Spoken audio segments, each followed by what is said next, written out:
Hey guys, what's up? It's Jules for That Film Theory here, and I want to talk to you today about that delicious slice of warming cocoa, Willy Wonka and the Chocolate Factory. Or more specifically, I want to talk about the golden ticket that Charlie receives. Now, this film is pretty much perfect. As a kid growing up and watching this, I remember just feeling elation watching a boy so pure-hearted, so kind, be rewarded for his good actions while seeing other kids who were vain, spoilt, pompous, be punished for their vices. But the thing is, was this all actually just a big ruse?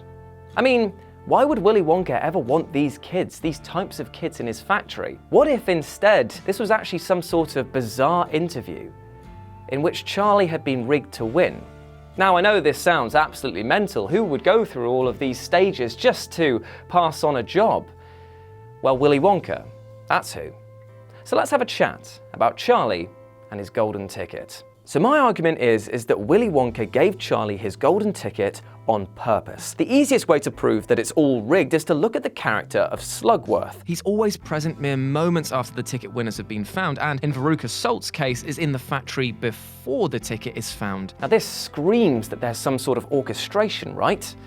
Well, there's more. But why would Wonka choose to wangle the system with these kids? Well, they all represent the abuse of privilege, be it money, freedom, or food, and are not suitable to run a business that requires moderation. Charlie, on the other hand, is shown to be much less of a bad nut, as it were, and much more fit to run a company. Well, as fit as a child can be anyway. And that's why it's been rigged in his favor to push him through this weird interview stage. But how does Charlie's ticket get safely into his hands? Well, we already know that Slugworth turned out to be a double agent, so that should obviously raise the question, what if there's more than one? Which leads me to the character, the shopkeeper, Bill. I mean, he's not exactly the best shop owner in terms of sales, as he gives away all of his goods when he sings. Now, if we follow this logic, then what we might find is that this shop is actually a front for a recruitment agency, and Bill is basically just singing and giving away free sweets to bring the kids in to look for the most suitable candy date. Pretty happy with that joke. So what about the other kids? Well, the reason that Wonka chooses his air quote victims is because they all represent the antithesis of what he wants from his successor as a factory owner. They're greedy and impulsive, disrespectful, arrogant and mean-spirited, and crucially, they're also the opposite of Charlie because of their privileged backgrounds and their abuse of that privilege. Hell, Bill might not be the only headhunter in town, but the thing that is clear is that he is the man that finds Charlie. And then we look at the scene in which he gets the golden ticket. You'll see that there's a few instances which raise a lot of questions. Bill chooses Charlie the moment that he uses the found money to buy a chocolate bar for his grandfather. Bill even tests him by offering a Slugworth bar as well, but Charlie chooses Wonka and is rewarded with the display Wonka bar from behind the counter, a bar that only Bill would have access to. There's no way that the kids are getting round there to steal that one. Now, isn't that funny, that the display bar just happens to be the one that contains the golden ticket?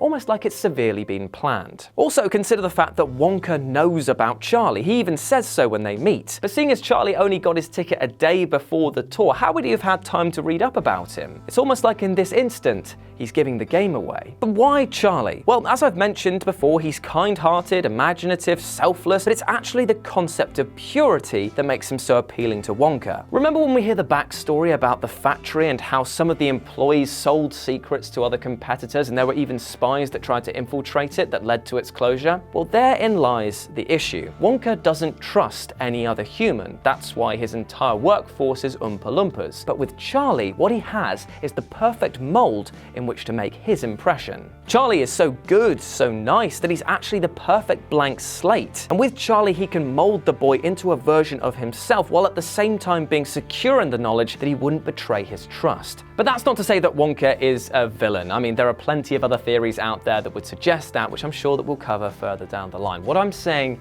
here is that the reason that Charlie is chosen is because of his hope. It's his love of the world of Wonka that is so appealing to the factory owner. And through him, he can become a conduit for even more imaginative and crazy ideas. This, plus his sickening wholesomeness and hard work ethic, show that he's more than capable of learning the ropes, even if those ropes started as little strings that pulled him in the right direction. And there we go, that's my theory on Willy Wonka and the Chocolate Factory and the golden ticket. Let me know what you thought about it down in the comments section below, as well as any of your own theories that you'd like to share with us here.